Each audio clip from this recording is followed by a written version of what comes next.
And we are back with the fifth segment of the GSMC Basketball Podcast presented by the GSMC Sports Network. And in this fifth segment, I'm going to be talking about Bill Russell and how I feel he did not deserve 4 MVPs of which he won. Now, I went over one of those MVPs in a previous segment, so if you guys are interested in listening to what I had to say about that, then you can go ahead and click on that video. It's on this channel as well. He won that MVP in 1965 over Oscar Robertson. And this is just, and I said in that podcast that Bill Russell won 3 more MVPs, which I felt like he shouldn't have deserved.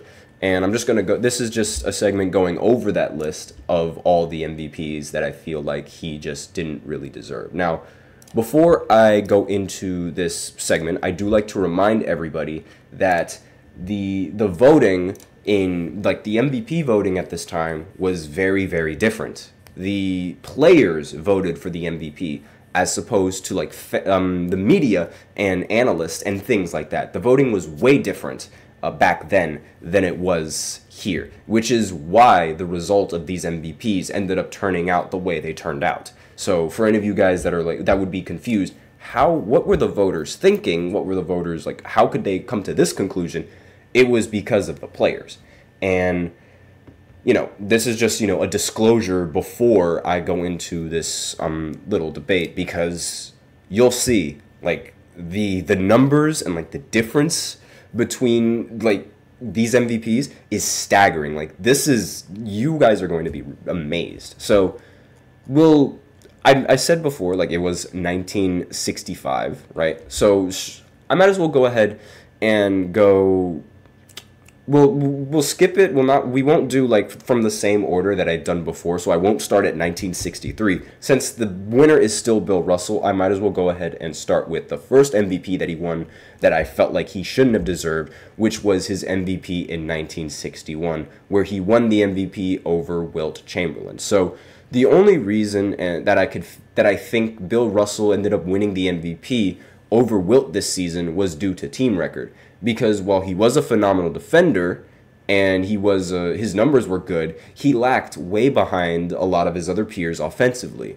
And one of the most popular players that he lacked behind offensively played the same position that he played in, Wilt Chamberlain.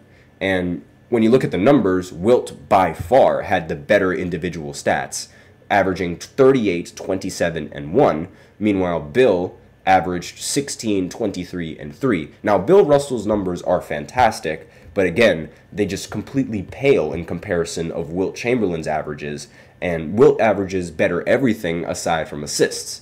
And you can make the argument that the reason why Bill averaged more assists was because Bill was on the better team, because the Celtics players and the Celtics roster was loaded with Hall of Fame level talent. So it makes total sense how he was able to average and even then, it's not even like a major difference in assists. It's just a tiny, tiny little bit. But aside from that, the only real reason is because of team record. Again, the Wilt ended up going 46 and 33 this season, which isn't bad, but it was way worse than Bill Russell's team record, who was the best in the NBA.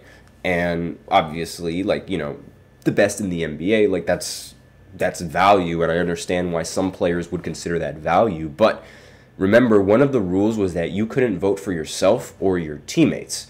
So a lot of people, most likely, at least from my point of view, at least the way I'm thinking about it, I believe that most players ended up being lazy and just voted for the best player on the best team or the biggest name on the best team.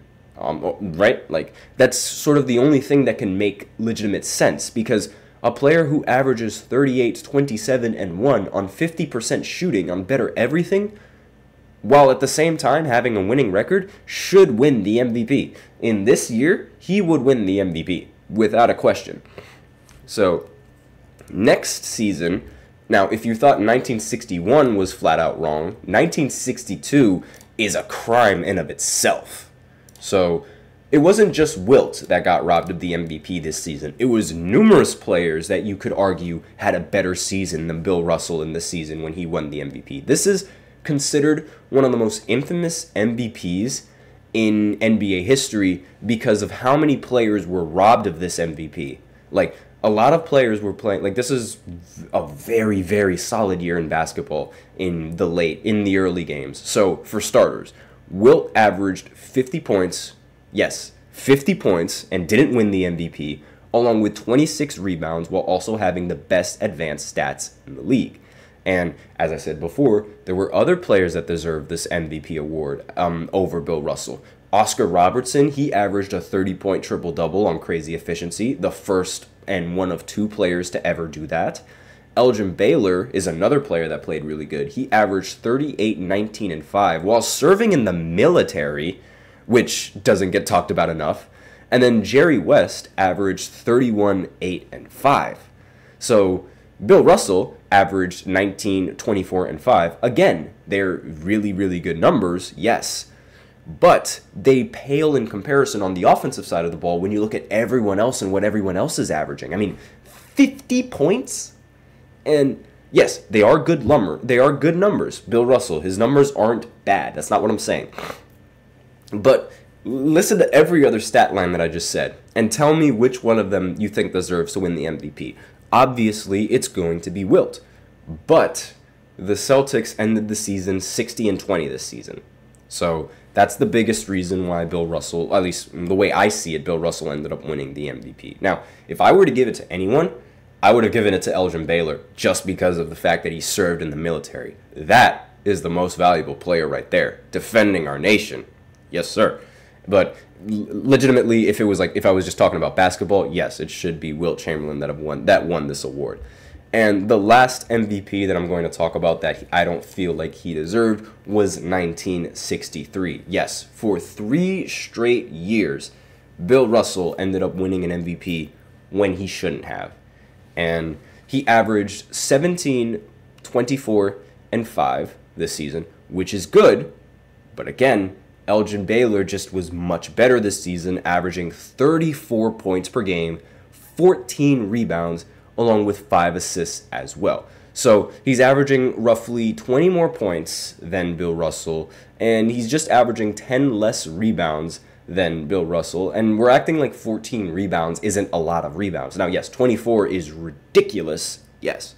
But Elgin Baylor did end the season with a lot better efficiency than Bill Russell, despite the fact that Bill Russell played center. And Elgin Baylor, he didn't play center, and he was a much smaller player than Bill Russell, but he was still shooting better and was still much more efficient. And to top it all off, the Lakers this season, they only lost 5 more games than the Boston Celtics. So I don't think, so any sort of argument that any Bill Russell fans want to make about like defense, intangibles, or any other advanced stat that wasn't recorded at the time, because blocks weren't recorded, steals weren't recorded at the time either, I don't care about any of that, because not only was the difference in record not that much, but the Celtics roster was also stacked with future Hall of Famers. Like, practically everybody on the roster is a Hall of Famer. And obviously, like, the Celtics are going to have the best record when they have somebody like Bill Russell on top of several other Hall of Famers on the roster. And the fact that Bill Russell had a good team producing these numbers should definitely like take into consideration of this, like into the voting. And Elgin, he just averaged even better numbers, clearly the best player on his team at the time. And really, that's just my opinion on Bill Russell and his MVPs. Again, a lot of the MVPs that he won were due to a difference in team record, and maybe it wasn't the best idea having players vote for the MVP as opposed to having analysts and other people like that vote for the MVP. But again, let me know in the comments what you guys think. Would you like to see the players vote for the MVP of the season? Because honestly, the way I see it, if players vote for the MVP, we might see LeBron. And that might trigger a lot of you LeBron haters. But let me know in the comments what you guys think. Would you rather see NBA players vote for the MVP, or would you rather keep the MVP formatting the way that it is? Because I already showed you what happens when players vote for the MVP as opposed to analysts and things like that. At least my opinion. At least that's why I think the Bill Russell ended up winning these MVPs, because of the player voting. Because there's no way that any of the players that I just mentioned should have not won the MVP that year. But let me know in the comments, do you think that Bill Russell's MVPs were deserved? Do you think that he robbed several players? Do you think that how should I say this? Do you think that maybe there was some other player that I forgot to mention that deserved an MVP in a specific year? Or would you rather not worry about the 60s and want to talk about something else? Aside from that, let me know in the comments. But that is all that I have on that's all that I have on the 5th segment, as well as all that I have on NBA players who I feel like didn't deserve to win an MVP. So who knows? Maybe my next special 5th segment is going to be something like NBA players who didn't deserve a Finals MVP. That actually might be a pretty good one now that I think about it. Or players that deserved a Finals MVP. That could be a pretty good segment. Let me know in the comments what you guys think, if you guys would like to for me to do that segment, like players who shouldn't have won a Finals MVP, or players that should have won a Finals MVP, or something like that. Let me know in the comments what you guys would like to see. But aside from that, we are out of time for this 5th segment, and that is all that I have for the show. So thank you for tuning in to the GSMC Basketball Podcast, presented by the GSMC Sports Network. Your support means a lot to us, so remember to subscribe to the show, leave a positive review. It really does make a difference. We also invite you to follow us on Facebook, Twitter, TikTok, and Instagram for more content and updates. And as usual, please remember to use the link displayed below the ticker if you like to get your comment or question noticed, or go ahead and use Super Chat, either or. The link is gsmcpodcast.net. You can send in your comment that way if you really wanted to get featured on the show, or you could use Super Chat if you really want to get it featured on the show. Again, either or works. It's up to you guys. Thank you so much for tuning into this segment today. I am your host, Nelson, and as always, take care. Oh, and before I go, there is a football game tonight. And for all of you Jets fans out there, Aaron Rodgers is supposed to be suiting up for the first time. So good luck. Hopefully the same thing from last year doesn't happen. And enjoy football for today. But aside from that, everyone else, take care.